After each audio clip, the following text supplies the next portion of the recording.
عليهم والمغضوب عليهم ولا الضالين اللهم صل على محمد وعلى محمد وعجل. أعوذ بالله من الشيطان الرجيم بسم الله الرحمن الرحيم.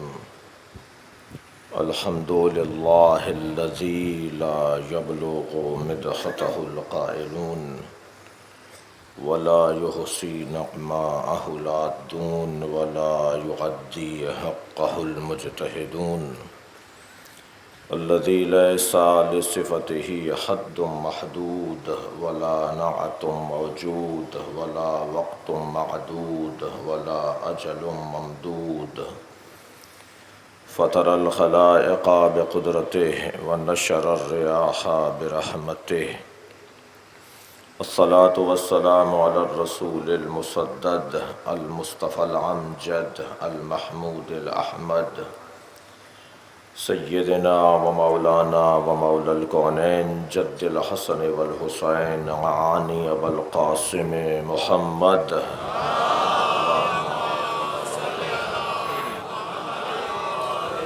وآله الطيبين الطاهرين المعصومين الذين قال الله إنما يريد الله ليذهب عنكم الرجس أهل البيت ويطهركم تطهيرا. اللهم صل على محمد وعلى محمد. ولعنة الله على أعدائهم أجمعين من يوم عداوتهم إلى قيام يوم الدين. أما بعد، قال الحكيم في القرآن الكريم بسم الله الرحمن الرحيم. قل هو الله أحد الله الصمد لم يلد ولم يولد ولم يكن له كفوا أحد. صلوات.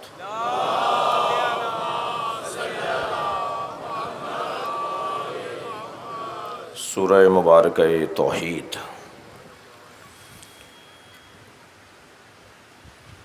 اللہ اپنے اس کلام میں اپنے حبیب کے ذریعے سے اپنی وحدانیت کا پیغام بھیج رہا ہے.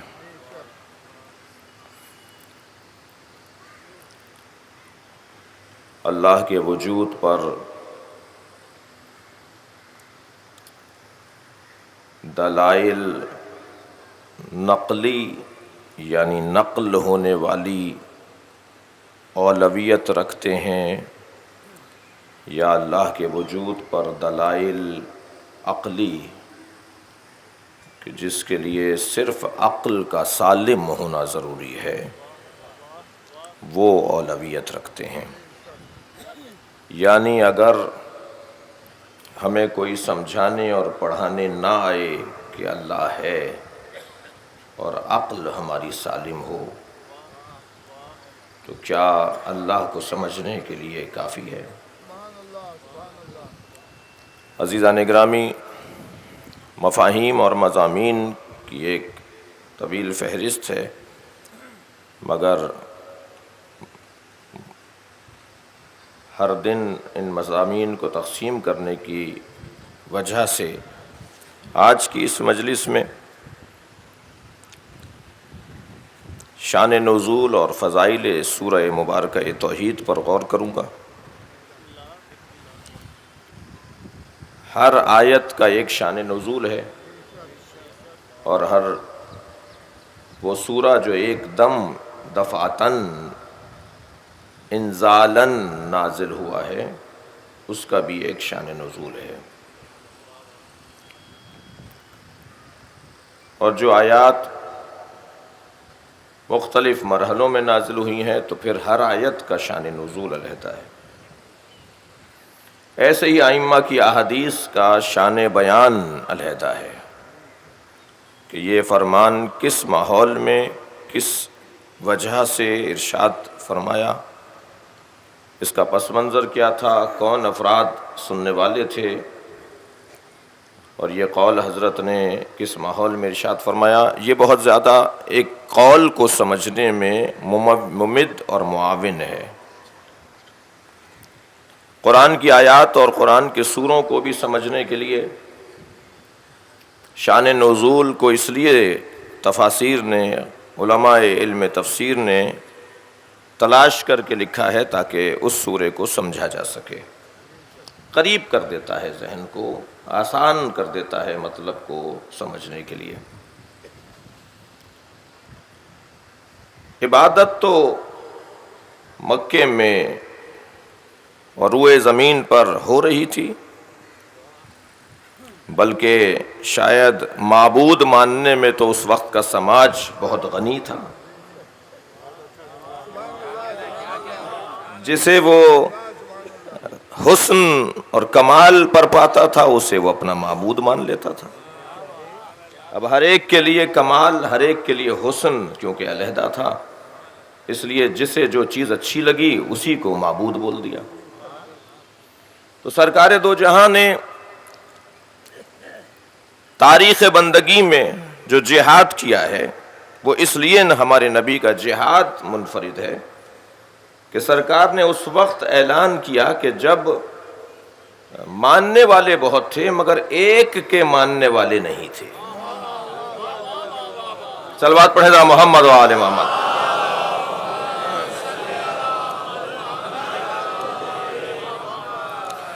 ہمارے نبی نے جب معبود کا تعارف کروایا، معبود کون ہے، معبود حقیقی کون ہے، تو اللہ نے اپنے حبیب سے کہا قل یا ایھا الکافرون لا اعبد ما تعبدون۔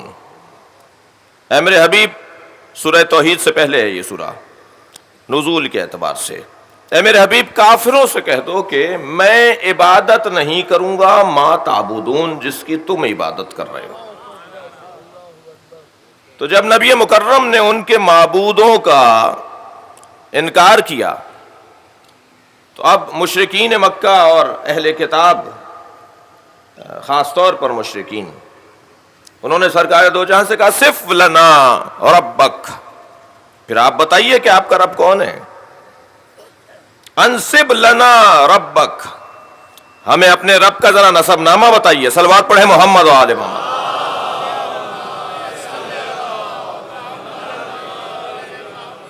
بتائیے کہ آپ کا رب پھر کون ہے، کس کی آپ عبادت کرتے ہیں۔ تو 3 دن تک شان نزول بیان کر رہا ہوں، اور کیونکہ ترتیب سے مجھے اس سورے کی تفسیر پر غور کرنا ہے، اور عنوان بھی ہم نے یہی قرار دیا ہے عقیدہ توحید اور اہل بیت۔ اہل بیت ہی بتائیں گے کہ اللہ کو کیسے مانا جائے۔ اللہ اکبر، آپ کی سماعتیں میرے ساتھ ہیں۔ ایک جملہ اور کہتا ہوا آگے بڑھوں کہ اگر وہ والی بحث جو ابھی میں کرنے جا رہا تھا اور جس کی طرف میں نے اشارہ کیا کہ عقل ہے جو معبود کی معرفت کرواتی ہے یا نقل ہے جو معبود کی معرفت کرواتی ہے، ائمہ کی روایات ہیں، ائمہ کی روش اور سیرت ہے جو ہمیں معبود سے آشنا کرتی ہے، یا ہماری عقل ہے جو ہمیں معبود سے آشنا کرتی ہے؟ عزیزان گرامی، ہماری عقل ہر دن، ہر کچھ دیر بعد، ہر کچھ مدت کے بعد ماحول کا اثر لے کر سالم نہیں رہ پاتی، تبھی تو ضرورت ہے کہ بار بار اس دروازے پر آ کے بیٹھو تاکہ تمہاری عقل سالم رہے۔ صلوات پڑھیں محمد و آل محمد۔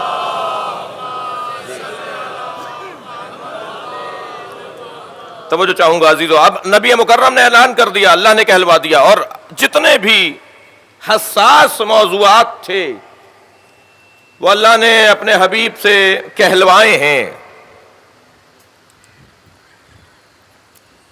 ایک بات اگر میں کروں تو ممکن ہے مجھے مشکل بڑھ جائے، اور اگر مجھے کہا جائے کہ آپ کہیں اور کہنے والا میرا معتبر اور میرا محترم ہو تو پھر میرے لیے آسانی ہو جائے گی۔ مثلا کوئی مرجع تقلید، مثلا رہبر انقلاب، مثلا حضرت آیت اللہ سیستانی، حضرت آیت اللہ حافظ بشیر، کوئی ہمارا بزرگ جو غیبت کے ایام میں ہمارے سرپرست ہیں، وہ اگر مجھے حکم دیں گے تو مجھے آسانی ہو جائے گی، یعنی آپ کو آسانی ہو جائے گی۔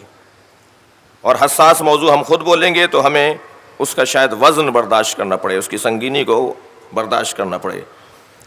جتنے بھی حساس موضوعات تھے، آپ کی توجہ میری طرف ہے، جتنے بھی حساس موضوعات تھے پروردگار عالم نے اپنے حبیب سے کہلوائے ہیں کہ تم کہہ دو، اور نبی نے بھی یہ کہہ دیا کہ تم کہہ دو۔ اللہ کہہ رہا ہے نا قل، تو نبی بھی کہہ رہے ہیں قل۔ صلوات پڑھیں ذرا محمد و آل محمد۔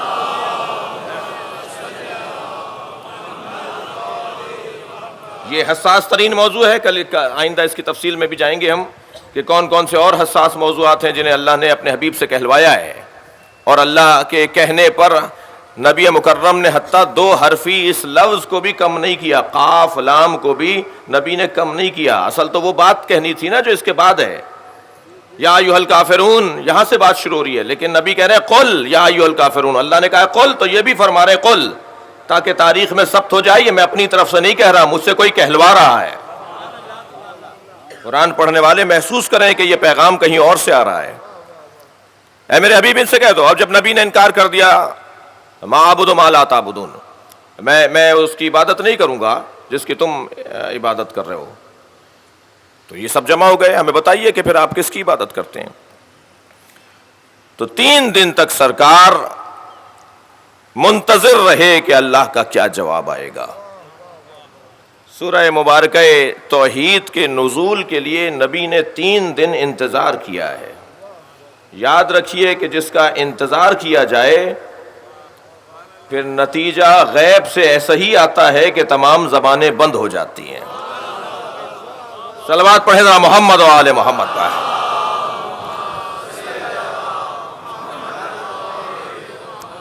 آواز آئی قل هو اللہ احد، اے میرے حبیب ان سے کہہ دیجئے هو اللہ، وہ اللہ۔ الفاظ پر ہم غور کریں گے آئندہ کی مجلس میں۔ وہ اللہ، اللہ اکبر، احد ہے، اللہ الصمد، اللہ بے نیاز ہے، لم یلد، اس نے کسی کو ولادت نہیں بخشی، وہ کسی کا باپ نہیں ہے، ولم یولد، اور نہ ہی وہ کسی کا بیٹا ہے، اسے کسی نے پیدا نہیں کیا۔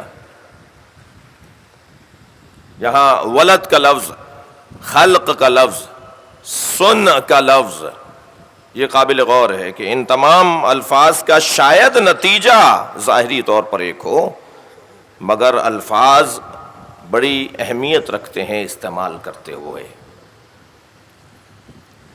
اب یہ بسم اللہ ملا کر 5 آیتیں ہیں، اور یہ بھی میرے محترم سننے والوں کے ذہن عالی میں ہے کہ ہم بسم اللہ کو جزو سورہ مانتے ہیں جی، بغیر بسم اللہ کے ہم قرآن نہیں پڑھتے، بسم اللہ کے ساتھ قرآن کی تلاوت ہوتی ہے، اور بسم اللہ کے اوپر جب بات ہوگی تو اتنی حسین بات ہے کہ بسم اللہ کو قرآن کی تلاوت سے پہلے اور نماز میں قرأت سے پہلے علیحدہ کرنے کے پیچھے ایک تاریخی سازش کار فرما رہی، اس لیے کہ جب علی نے کہہ دیا انا نقطۃ تحت الباء، میں بے کے نیچے کا نقطہ ہوں، تو ہر وہ شخص ناگوار محسوس کرے گا اس بات کو کہ جو علی کو اپنے رستے سے ہٹانا چاہتا تھا۔ لہذا جب ایک بہت بڑا نام آیا مدینہ منورہ میں اپنی حکومت کے دور میں، تو اس نے نماز پڑھائی، اور نماز کے دوران جب کسی سورے کی تلاوت کی تو اس نے بسم اللہ کے بغیر جب سورہ پڑھا تو اہالیان مکہ نے، مکے کے رہنے والوں نے، مسلمانوں نے نماز کے فوراً بعد کہا یا فلاں ہل نسیتا ام سرقتا، تم نے نماز تم سے بھول گئی یا نماز میں کچھ تم نے چوری کی ہے؟ صلوات پڑھیں ذرا محمد و آل محمد۔ اور اس کا نتیجہ یہ نکلا کہ انہیں دوبارہ نماز پڑھانا پڑی۔ صلوات ایک اور ہدیہ کریں محمد کی ذات۔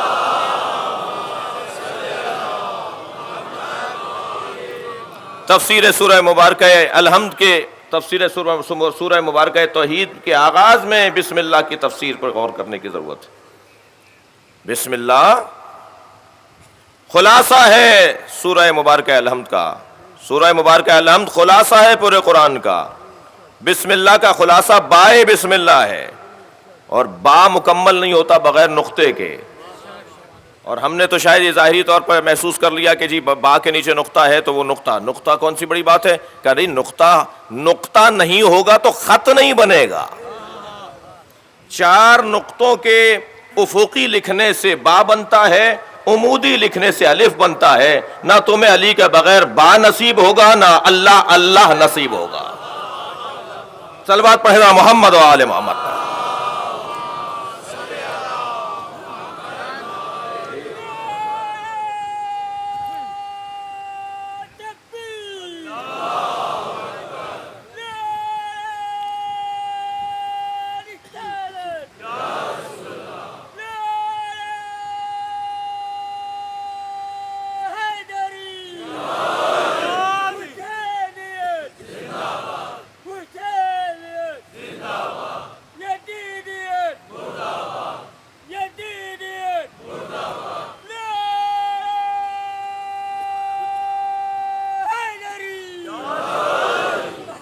تین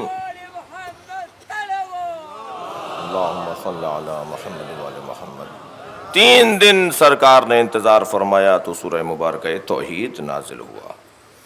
اب سورہ توحید کے بسم اللہ کی تفسیر کے بعد اس کے جو 4 آیتیں ہیں، کیا خوب جملہ لکھا ہے حضرت علامہ عسکری نے تفسیر کو بیان کرتے ہوئے۔ علامہ آیت اللہ جوادی عاملی نے تفسیر تسنیم کے اندر فرماتے ہیں 2 آیتیں اللہ کا نسب بیان کر رہی ہیں اور 2 آیتیں اللہ کا حسب بیان کر رہے ہیں۔ سوال کرنے والوں نے سوال کیا تھا نا کہ انسب لنا ربک، اپنے رب کا نسب بیان کیجئے، آپ کے رب کا نسب کیا ہے۔ لہٰذا اس سورے کے 10 نام بیان کیے گئے ہیں کہ اس سورے کو سورہ توحید بھی کہتے ہیں، اس سورے کو سورہ نجات بھی کہتے ہیں، اس سورے کو سورہ امان بھی کہتے ہیں، اس سورے کو سورہ تفرید بھی کہتے ہیں، اس سورے کو سورہ تجرید بھی کہتے ہیں، اس سورے کو سورہ مکاشفہ بھی کہتے ہیں، اس سورے کو سورہ اخلاص بھی کہتے ہیں، اس سورے کو سورہ جمال بھی کہتے ہیں، اس سورے کو سورہ مکاشفہ بھی کہتے ہیں، اس سورے کو سورہ ولایت بھی کہتے ہیں، اور اس سورے کو سورہ نسبت الرب بھی کہتے ہیں۔ صلوات پڑھیں گا محمد و آل محمد۔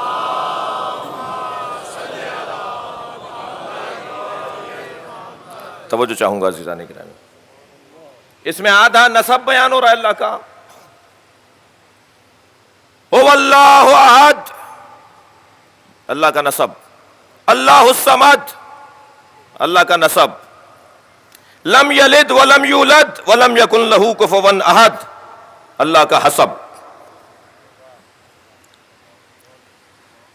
عقیدہ توحید کو روشن کرنے کے لیے اور سمجھنے کے لیے ہم اپنی علمی بحث کو 2 حصوں میں تقسیم کریں گے۔ میں آپ کا شکر گزار ہوں کہ آپ اس بحث کو سن رہے ہیں۔ ایک توحید نظری اور ایک توحید عملی۔ نظریاتی طور پر توحید کو ثابت کرنا کل کی گفتگو میں بقدر ضرورت بیان ہو چکا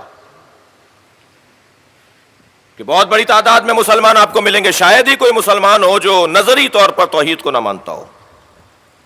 دلائل بھرپور ہوں گے، استدلال بھرپور ہوگا، کوئی مسلمان ہی نہیں ہے جو نظری طور پر یعنی علمی طور پر دلائل کے طور پر کسی روڈ چلتے ہوئے بھی انسان کو، ٹھیلا لگانے والے کو بھی، روڈ صاف کرنے والے کو بھی، جوتیاں بنانے والے کو بھی آپ روک کر پوچھیں تمہارے پاس اللہ کے وجود پہ دلیل کیا ہے تو وہ دلیل رکھتا ہے۔ نظری طور پر اس کے پاس بھی دلیل ہے۔ دنیا میں کوئی نہیں ملے گا آپ کو جو اللہ کو نظری طور پر، علمی طور پر، فکری طور پر اللہ کو نہ مانتا ہو۔ وہ اور بات ہے کہ آپ کے نزدیک کوئی بڑی دلیل ہونا چاہیے تھی، آپ اس سے زیادہ بہتر دلیل سے مانوس ہو رہے ہیں، لیکن کسی کے نزدیک وہ بہت معمولی دلیل جو آپ کے نزدیک معمولی ہے اس کے نزدیک وہ کافی ہے۔ کسی شخص نے میرے معصوم امام سے کہا کہ اللہ کے وجود پر دلیل کیا ہے؟ حضرت نے فرمایا اللہ اتنا روشن ہے کہ اس کے لیے دلیل دینے کی ضرورت نہیں ہے۔ کہنے لگا فرزند رسول آپ مجھے واضح کریں کہ کیسے اللہ روشن ہے۔ حضرت نے چند قدم آگے بڑھتے ہوئے ایک چرخہ کاٹنے والی عورت جو روڈ کے کنارے، رستے کنارے بیٹھی ہوئی چرخہ کاٹ رہی تھی، اس سے حضرت نے فرمایا تمہارے پاس اللہ کے وجود پر کوئی دلیل ہے؟ کہنے لگا ہاں ہے۔ حضرت نے فرمایا مجھے دلیل دو کہ کیسے مانتی ہو اللہ کو؟ تو اس نے اس چرخے کے، اس پہیے کے دستے کو چھوڑ دیا۔ کچھ دیر کے بعد وہ چلتا چلتا آہستہ ہونے لگا اور ایک وقت آیا کہ رک گیا۔ کہنے لگی یہ چرخہ، یہ پہیا بغیر چلانے والے کے نہیں چل رہا، یہ ساری کائنات بغیر چلانے والے کے کیسے چل رہی ہے؟ صلوات پڑھیں محمد و آل محمد۔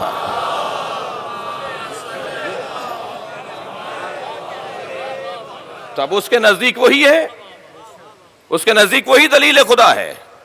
دنیا میں کوئی نہیں ملے گا جو اللہ کے وجود کا اقرار نہ کرتا ہو۔ کل کی مجلس میں جملہ کہا تھا، اس کو عنوان تبدیل کر کے عرض کر رہا ہوں عزیزان گرامی، جو آپ کو ملحد نظر آئے نا، جو اللہ کو نہیں مانتے، دہریے، ملحد، جی میٹر کو ماننے والے، مادے کو ماننے والے، وہ بھی اللہ کو مانتے ہیں۔ کوئی نہیں ملے گا آپ کو جو اللہ کو نہ مانتا ہو۔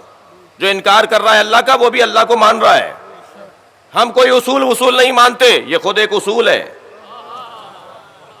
بہت سارے لوگ کہتے ہیں ہم کسی اصول کو نہیں مانتے، یہ کیا ہے؟ یہ اصول نہیں ہے تو کیا ہے جو آپ اصول نہیں مانتے؟ صلوات پڑھیں ذرا محمد و آل محمد۔ اور ایک بہت بڑا طبقہ ہے جو کسی اور کو نہیں اپنے آپ کو دھوکہ دے رہا ہوتا ہے. اور الحمدللہ اس دروازے پر جہاں آپ اور میں بیٹھے ہوئے ہیں, اس دروازے پہ نہ دھوکہ دینے والے آتے ہیں نہ دھوکہ کھانے والے آتے ہیں.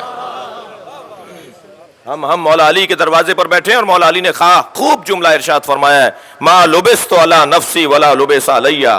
اللہ اکبر. اس جملے پر ذرا غور کریں گے. یہ جو آپ اور میں کچھ پہنے بیٹھے ہیں نا, ہر ایک شخص کے تن کے اوپر لباس ہے. لباس عربی زبان کا لفظ ہے اور لباس کا معنی ہے دھوکہ. لباس یعنی دھوکہ. عربی میں لباس کا مطلب ہے دھوکہ. ہم تو اس دنیا میں آئے ہیں تو 2 منٹ بعد پہلا تحفہ جو اس دنیا کا ملا ہے وہ ہے دھوکہ. غور کر رہے ہیں آپ؟ تھوڑا سا توجہ میری طرف بڑھائیے جی. سب سے پہلا تحفہ اس دنیا کا دھوکہ. مہنگے کپڑے کوئی پہنے میں نظر آتا ہے, ہمیں بڑا لگتا ہے یا نہیں؟ کسی کا کالر ادھڑا ہوا ہو تو ہمیں چھوٹا لگتا ہے یا نہیں؟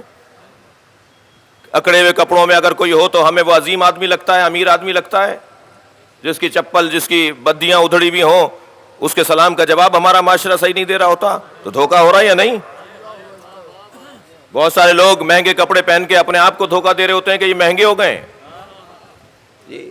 بہت سے لوگ کپڑوں میں کلف لگا کے آڑے آڑے ٹیڑھے ٹیڑھے چل رہے ہوتے ہیں. بہت سے لوگوں کے کپڑوں میں کلف ہوتا ہے اور بہت سو کی گردنوں میں کلف ہوتا ہے جی.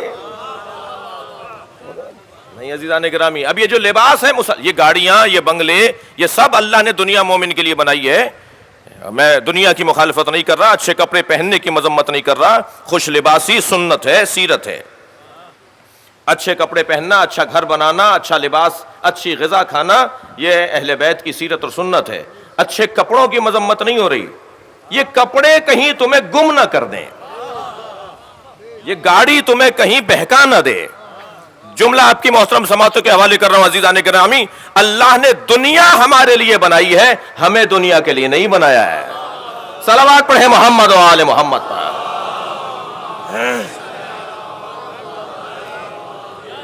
غور کر رہے ہیں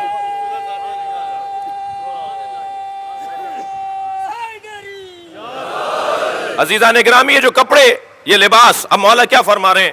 وہ جس جملے کے لیے میں نے آپ کو یہ چند جملوں کی زحمت دی, مولا فرماتے ہیں ما لبست علی نفسی ولا لبس علی. لباس کا لفظ ذہن میں علی میں رہے. ما لبست علی نفسی, آج تک علی نے اپنے آپ کو دھوکہ نہیں دیا. ما لبست, آج تک میں نے دھوکہ نہیں پہنا. ما لبست علی نفسی ولا لبس علی, اور دنیا میں کوئی پیدا نہیں ہوا ہے جو علی کو دھوکہ دے سکے. بہت بڑی تعداد ہے معاشرے میں جو اپنے آپ کو دھوکہ دے رہی ہوتی ہے. لیکن اب یہ شخص اپنے آپ کو تولے طے کرے کہ اسے کیا کرنا ہے. تو عقیدہ توحید نظری طور پر شاید ہی دنیا میں کوئی ملے انسان کے جو نظری طور پر عقیدہ توحید کو نہ مانتا ہو. نہ ماننے والے بھی مانتے ہیں, نہ ماننے والے بھی مانتے ہیں. اور کارنامہ, ہنر عقیدہ توحید کا, توحید عملی کی تک پہنچنا ہے. اب میں ایک حدیث آپ کی سماعتوں کو سنا کر آپ کے ذہنوں کو منور کرنا چاہوں گا. نبی ارشاد فرماتے ہیں, یا علی مثلو کا مثلو قل هو اللہ احد. یا علی تمہاری مثال قل هو اللہ احد جیسی ہے. یعنی جیسے اللہ کے کلام میں سورہ توحید ہے, اللہ کی مخلوق میں علی ہے. اللہ اکبر. یا علی مثلو کا مثلو قل هو اللہ احد اللہ الصمد لم یلد ولم یولد ولم یکن لہ کفوا احد. یہ پیغام ہے سرکار دو جہاں کا کہ عقیدہ توحید کا جو نظری پہلو ہے, توحید نظری, وہ توحید نظری کے لیے تو تمہارے پاس دلائل عقلی اور مشاہداتی اور بہت سارے دلائل تم جمع کر کے مان لو گے کہ اللہ ہے, مگر تمہیں یقین جب آئے گا کہ جب توحید عملی سامنے آئے, کوئی عمل کر کے دکھائے کہ توحید پر اترنے والا, توحید کے پیغام پر اترنے والا ایک موحد کیسا ہوتا ہے. فرمایا جس نے 3 مرتبہ سورہ توحید کی تلاوت کی کأنما قرأ کلہ، پورا قرآن گویا اس نے ختم کر لیا جس نے 3 مرتبہ سورہ توحید کی تلاوت کی ہے۔ پھر فرمایا یا علی من احبک بقلبک کأنما قرأ ثلث القرآن، یا علی جس نے آپ کی محبت اپنے دل میں بسائی اس نے گویا تیسرا حصہ قرآن کا پڑھ لیا۔ یا علی من احبک بقلبک وأیدک بلسانہ کأنما قرأ ثلثی القرآن، یا علی جس نے آپ کی محبت دل میں رکھی اور اپنے ہاتھ سے اپنی زبان سے آپ کی مدد کی، اس نے ثلثی قرآن، آدھا قرآن، 3/4 قرآن تلاوت کر لیا۔ فرمایا یا علی من احبک بقلبک وأیدک بلسانک ونصرک بیدہ، جس نے آپ کی محبت دل میں رکھی علی اور آپ کو ہاتھ سے مدد فراہم کی، آپ کو زبان سے مدد فراہم کی، کأنما قرأ القرآن کلہ، اس نے پورا قرآن تلاوت کر لیا۔ صلوات پڑھیں محمد و آل محمد پر۔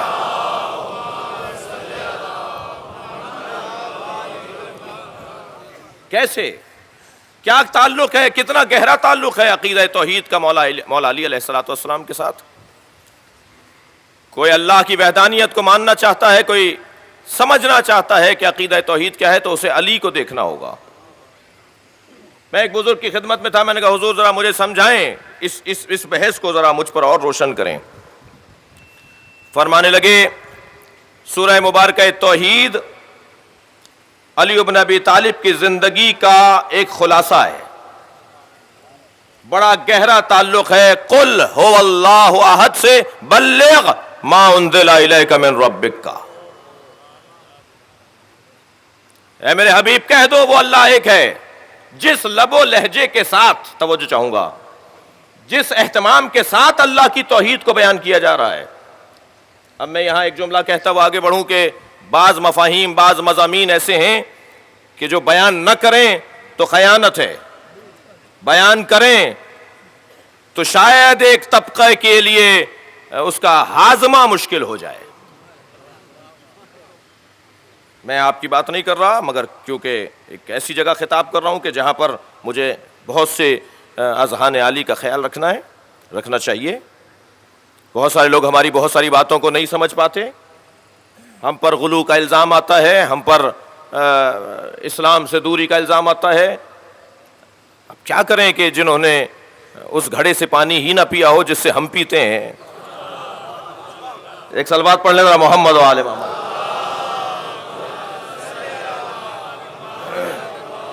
تو یقیناً ان کے سمجھنے میں دقت ہوگی، ان کے ہاضمہ علمی میں مسئلہ ہوگا۔ اور عزیزان گرامی، مگر مجھے کم سے کم آپ سے تو تسلی رہنی چاہیے نا کہ میں اپنی بات کو مکمل کروں۔ اور یہ بات بھی طے ہے کہ بہرحال جس نے، ہم تو بات کر رہے ہیں میٹرک کی، ہم تو بات کر رہے ہیں ایم اے بی اے کی، ہم تو پی ایچ ڈی کی کلاس کی بات کر رہے ہیں اس وقت۔ جی ہمارا معیار اس وقت تو اس درجے پر ہے، لیکن اگر کسی نے کچی پکی نہ پڑھی ہو اسے میٹرک کا کلاس کیسے سمجھ میں آئے گی؟ تو دعوت ہے، خدا نخواستہ بے ادبی اور بے حرمتی نہیں ہے، مذمت نہیں کر رہا۔ یہ جو اہل بیت کی تعلیمات، جو ائمہ کی تعلیمات ہیں، اس کی جو گہرائی ہے عزیزو، کوئی پہنچ نہیں سکتا اس فکر تک جو علی نے بول دیا، جو مولا علی نے کہہ دیا۔ مقایسہ نہیں کیجئے، لا یقاس بنا علی محمد من هذه الامہ احد، خبردار اس امت میں کسی کو بھی میرے اہل بیت سے مقایسہ مت کرنا۔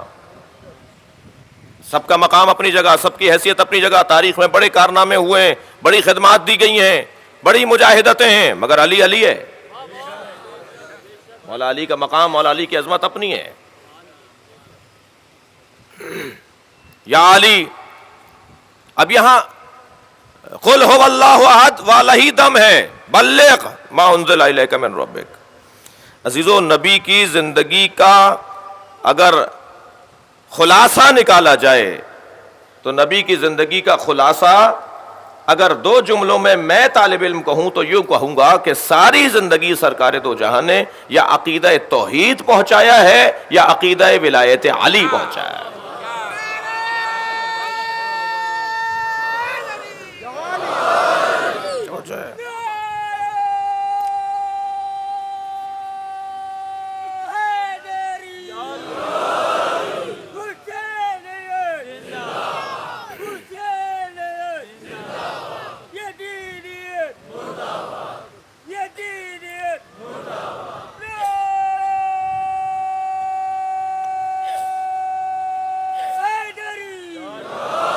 صلوات پڑھیں گے ذرا محمد و آل محمد.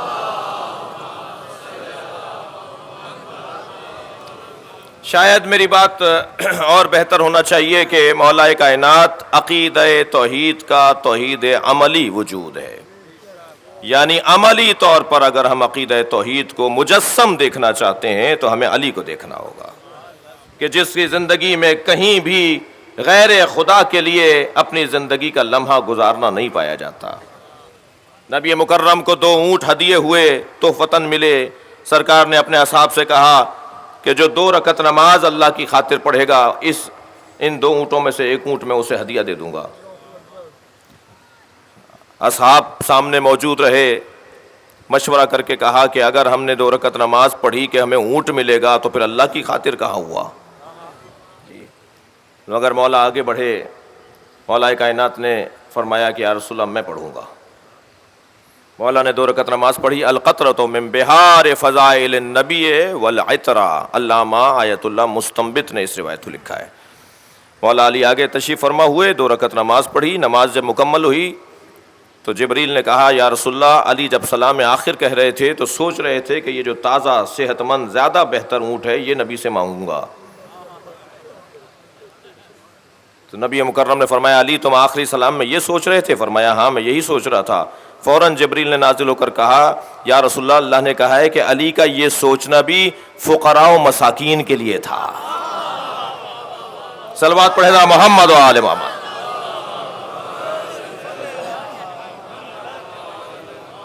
کوئی کام، اب آپ تو غور تو کریں، علی بن ابی طالب نے جنگ بدر میں، جنگ احد میں، خندق میں، خیبر میں یہ جو کیا ہوا، سارا گھر کاٹ دیا گیا علی بن ابی طالب کی وجہ سے، ساری نسل کو کاٹ دیا گیا. آج جو آپ کربلا منانے کے لیے، محرم منانے کے لیے جمع ہیں، ایام عزا کے عنوان سے جمع ہیں، کیا ہوا ہے؟ یہ توحید کی خاطر ہی تو ہوا ہے. ورنہ علی اپنے تعلقات کو معاذ اللہ میں اپنے لب و لہجے میں اپنے بچوں اور کم سن ساتھیوں کے ذہنوں میں اتارنے کے لیے بات کو منتقل کرنے کے لیے کہہ رہا ہوں، ورنہ علی کیوں تعلقات خراب کرتے؟ قریش کے بڑے بڑے سرداروں سے، ان کے بڑے بڑی شخصیات سے. مولا علی علیہ السلام نے تو یہ نہیں دیکھا کہ یہ سامنے آنے والا جو ہے کتنی زمین کا مالک ہے، یہ کتنی ایکڑ زمین کا مالک ہے، اس کے اونٹ کتنے ہیں، اس کی جائیدادیں کتنی ہیں. علی نے صرف یہ دیکھا یہ میرے اللہ کو نہیں مانتا. اور جو بھی نظام الہی کے خلاف جائے گا علی اس کے خلاف تلوار چلا سکتا ہے. یہی وہ اشعار تھے جو یزید نے دربار شام میں کہے تھے کہ کاش آج میرے بدر کے بزرگ زندہ ہوتے تو میں انہیں بتاتا کہ میں نے علی کی اولادوں سے بدلہ لے لیا. یہ سب کچھ عقیدہ توحید کی وجہ سے ہوا ہے. بڑا خرچہ ہوا ہے عقیدہ توحید کے اوپر، بڑا خرچہ ہوا ہے. ایسے لوگ اپنی جان دینے کو تیار ہو گئے جن کے لیے آج 1400 سال گزرنے کے بعد بھی ہر دل رو رہا ہے، ہر آنکھ ان کے لیے غمزدہ ہے.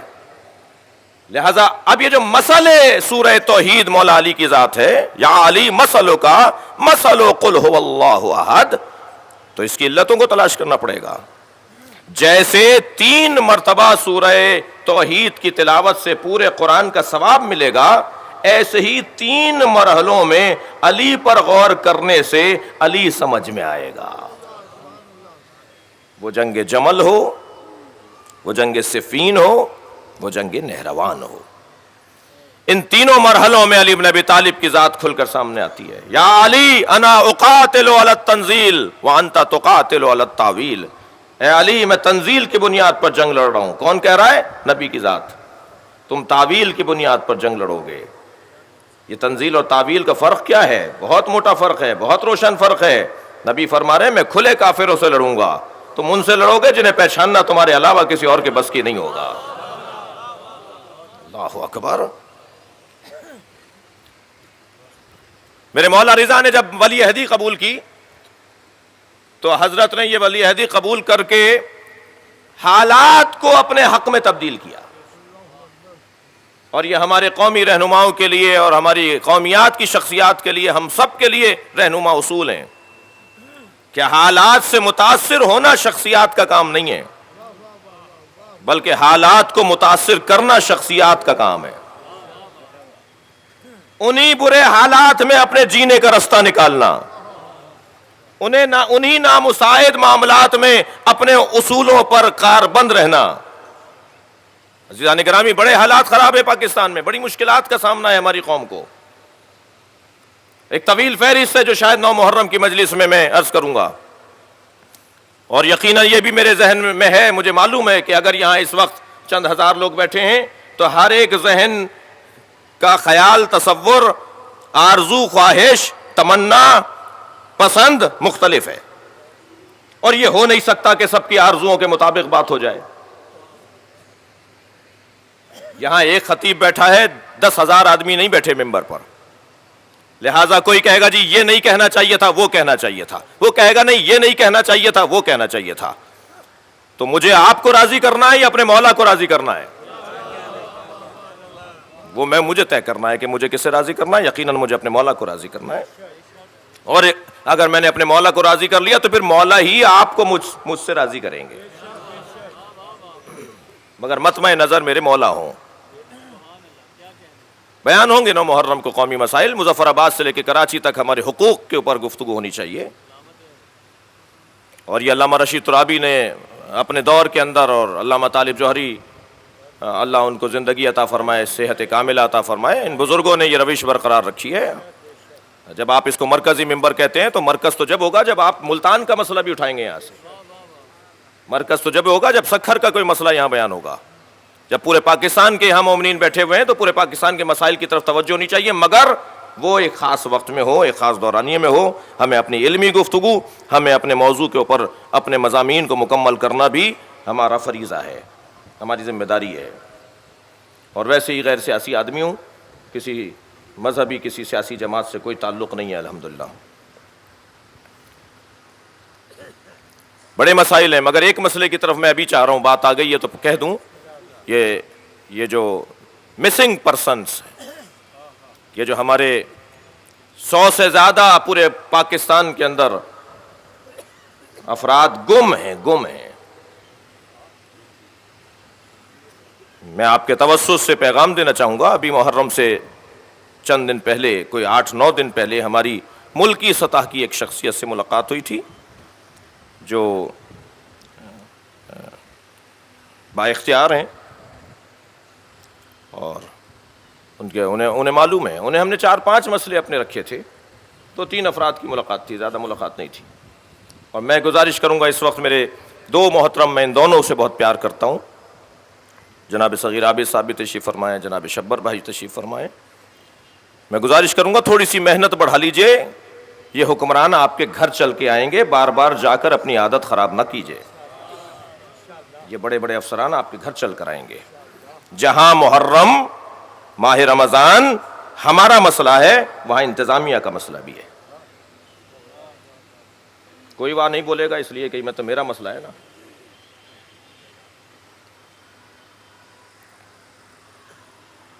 نہیں، تھوڑی سی محنت بڑھائیے، یا آپ کے گھر چل کے آئیں گے، انہیں آنا چاہیے آپ کے گھر چل کے۔ آپ کا احترام، اتنی بڑی قوم کے ساتھ آپ کا احترام ہے۔ وہاں جاتے ہیں، جن سے طے پاتا ہے 2 دن پہلے ان کا ٹرانسفر ہو جاتا ہے۔ آپ نے معاملات طے کیے ہوتے ہیں جن افسران کے ساتھ، انہیں 1 دن پہلے ملتوی، ان کو منتقل کر دیا جاتا ہے کہیں اور۔ نیا آنے والا کہتا ہے مجھے تو نہیں پتا آپ کی کیا باتیں ہوئی تھی، تو کہ بے وقوف ہیں جی، بڑی عنایت آپ کی۔ کیوں طے کر رہے ہیں پھر ان سے بھائی، جن کا پتہ ہی نہیں ہے کہ کل یہ باقی رہے گا یا نہیں رہے گا؟ ہمارے ساتھ اس ملک میں بڑی زیادتیاں ہیں، ان میں سے ایک اہم، ہم نہیں کہہ رہے کہ ان کو آزاد کر دو، آپ انہیں عدالتوں میں پیش کرو انسانی تقاضوں کے مطابق. آپ برما کے اوپر تو احتجاج کر رہے ہیں، مگر آپ کے ملک میں جو برما مچا ہوا ہے آپ پیش کیجئے، مجرم ہے لٹکا دیجئے گا. اگر کوئی جرم ثابت ہو جائے، اگر طے ہو جائے کہ انہوں نے فلاں فلاں جرائم کیے ہیں تو انہیں آپ لٹکا دیجئے گا. کوئی شیعہ قوم ان کے پیچھے نہیں کھڑی ہوگی اگر ثابت ہو جائے تو. ان کے بچوں کا کیا قصور ہے؟ ان کی بیویوں کا کیا قصور ہے؟ ان کی بوڑھی ماؤں کا کیا قصور ہے؟ انسانیت کے خلاف ہے یہ بات. پیش کیجئے، سامنے لے کر آئیے. اس فورم پر بھی جس کی طرف میں اشارہ کر رہا ہوں، ہم نے گزارش کی ہے، اس لیے میں کیونکہ بات ابھی مراحل میں ہے تو ان سے پھر دوبارہ دہراؤں گا کہ اس مسئلے کو حل کریں. ممکن ہے آپ میں سے کچھ کو ناگوار گزر رہی ہو میری بات، کچھ کو، لیکن آپ کے گھر سے اگر کوئی جوان اٹھا ہوتا تو شاید آپ کو یہ بات اچھی لگتی.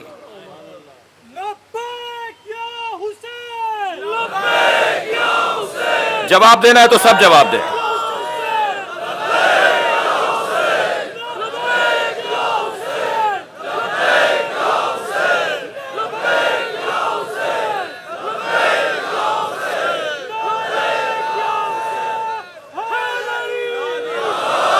بلندتر صلوات ہدیہ کریں گے محمد.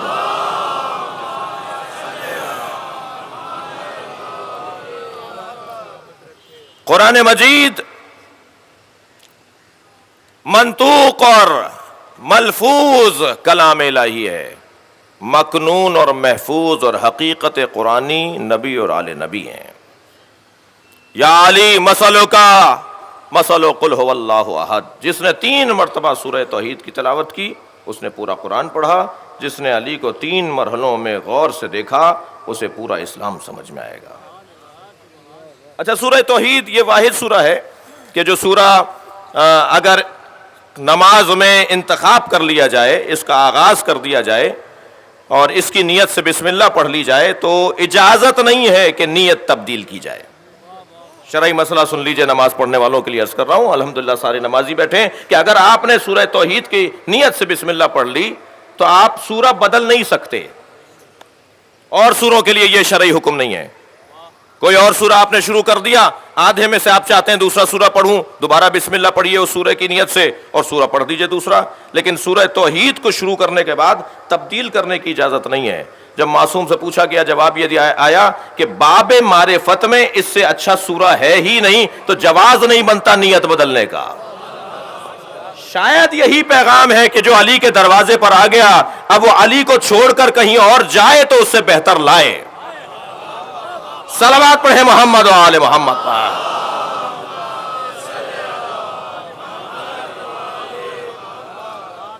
اللہ اکبر.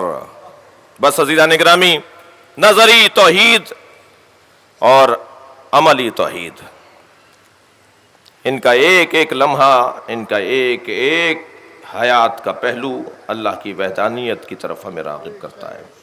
نہیں ہو سکتا کہ کوئی علی کا چاہنے والا ہو اور وہ اللہ کو نہ مانتا ہو، نہیں ہو سکتا.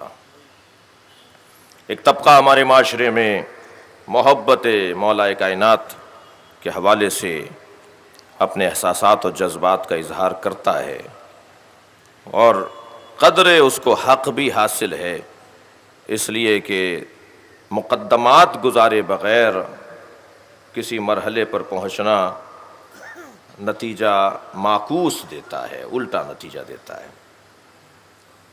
مولا کے کمالات، مولا کے فضائل، مولا کے مناقب، مولا کی جو کیفیات زندگی تھیں، اگر مقدمات علمی کے بغیر انہیں پڑھا جائے گا تو یقیناً مشکل ہوگی.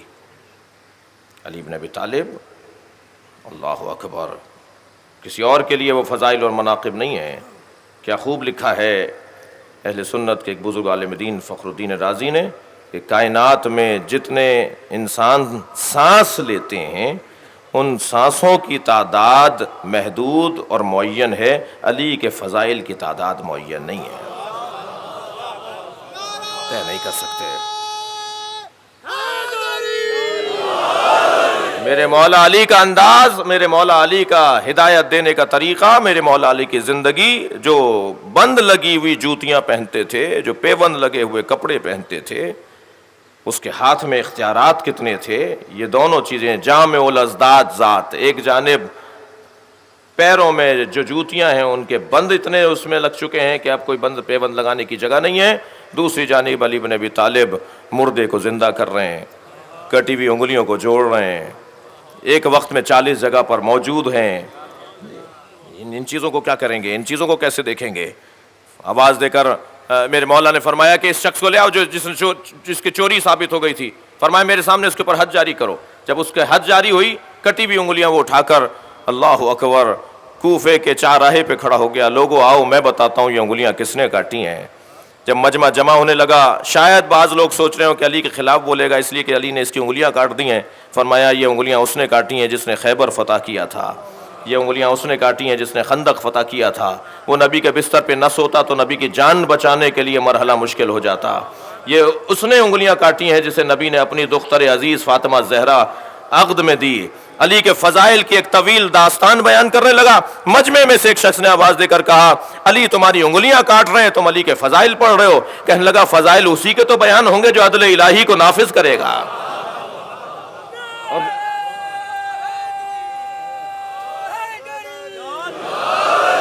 مولا نے فرمایا اسے بلا کر لے آؤ میرے پاس. جب بلایا مولا کے سامنے لایا گیا. حضرت فرمایا یہ کیا کر رہے ہو؟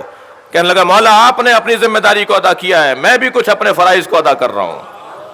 حضرت نے اس کی کٹی ہوئی انگلیوں کو اس کے ہاتھ کے ساتھ جوڑا اور ارادہ فرمایا انگلیاں ایسے جڑیں جیسے کٹی نہیں تھی. تو کسی نے پوچھا یا علی وہ انگلیوں کا کاٹنا کیا تھا, یہ انگلیوں کا جوڑنا کیا ہے؟ فرمایا وہ عدل الہی کا جلوہ تھا, یہ کرم پروردگار کا جلوہ ہے. صلوات پڑھے محمد و آل محمد.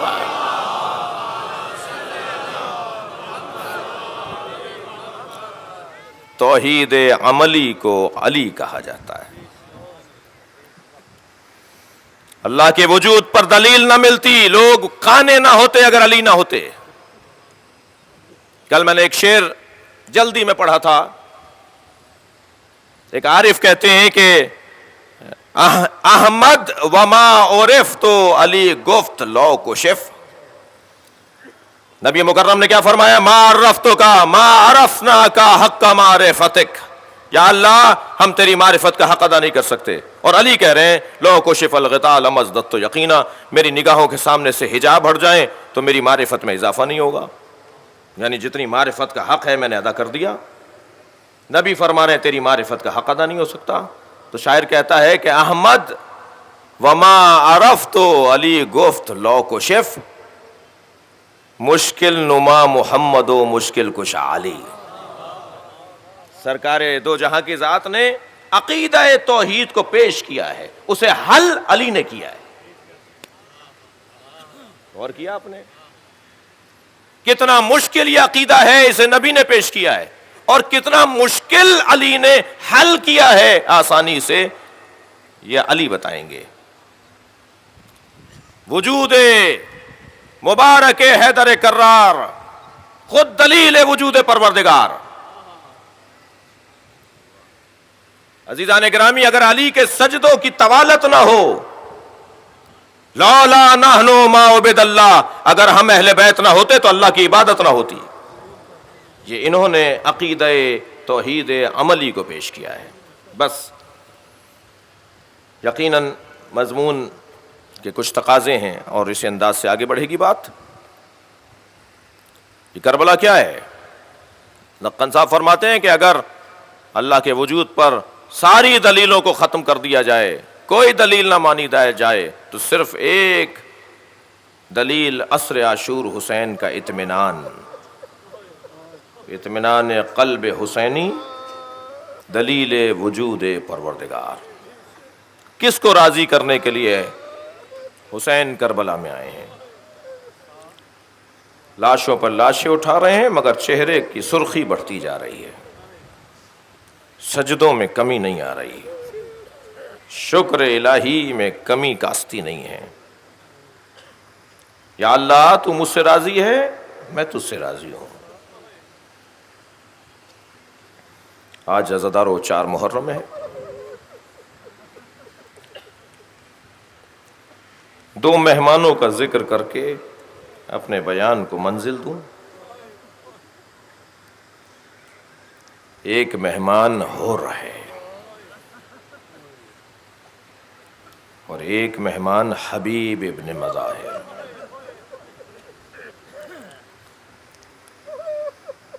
اللہ نہ کرے آپ کے گھر کوئی مہمان اس وقت آئے کہ جب آپ کے گھر میں پلانے کو پانی نہ ہو، کیا پیش کریں گے اپنے آنے والے مہمان کے لیے؟ یہ حر ابن یزید ریاحی جس نے کربلا کی راہ میں امام حسین کے گھوڑے کی لگام کو پکڑا تھا، امام جانا چاہتے تھے، امام کو اس نے روکا، حضرت فرمایا میں اپنی مرضی سے جہاں چاہوں گا۔ آگے بڑھ کر اس نے لگام فرس کو پکڑا۔ امام نے ایک مرتبہ اسے دیکھ کر ارشاد فرمایا، سکلت کا امک یا حر، تیری مجال، تیری جرت، تو میرے رستے کو روکے گا؟ تیری ماں تیرے غم میں بیٹھے۔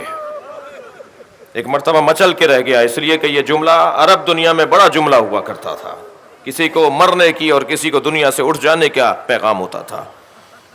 مچل کے رہ گیا، کہنے لگا آپ کی ماں فاطمہ زہرا اگر نہ ہوتی تو میں بھی آپ کو کچھ کہتا۔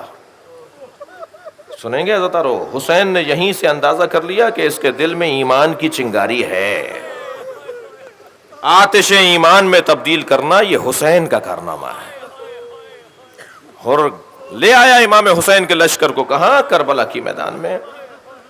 رستے میں ایک جگہ نماز کا وقت ہوا تو حضرت نے فرمایا اور اس کو جا کے کہو کہ ہم نماز جماعت پڑھا رہے ہیں، ہمارے ساتھ پڑھے گا نماز یا علیحدہ پڑھے گا؟ اب یہ حسین تھے جو اس آتش کو، اس نور کو، اس چنگاری کو ایک مرتبہ آمادہ کر رہے تھے۔ تم ہمارے ساتھ نماز پڑھو گے یا تنہا پڑھو گے؟ پیغام بھیجا کہ حسین نماز پڑھائیں گے تو میں علیحدہ جماعت کیسے کر سکتا ہوں، میں حسین کے پیچھے ہی نماز پڑھوں گا۔ رستے میں ایک مرحلہ یہ بھی امام حسین نے اس سے لے لیا، اور جب کربلا میں پہنچے عزاداروں تو شب عاشور حر کی بے چینی دیدنی تھی، ساری رات اپنے خیمے کے گرد گھومتا رہا۔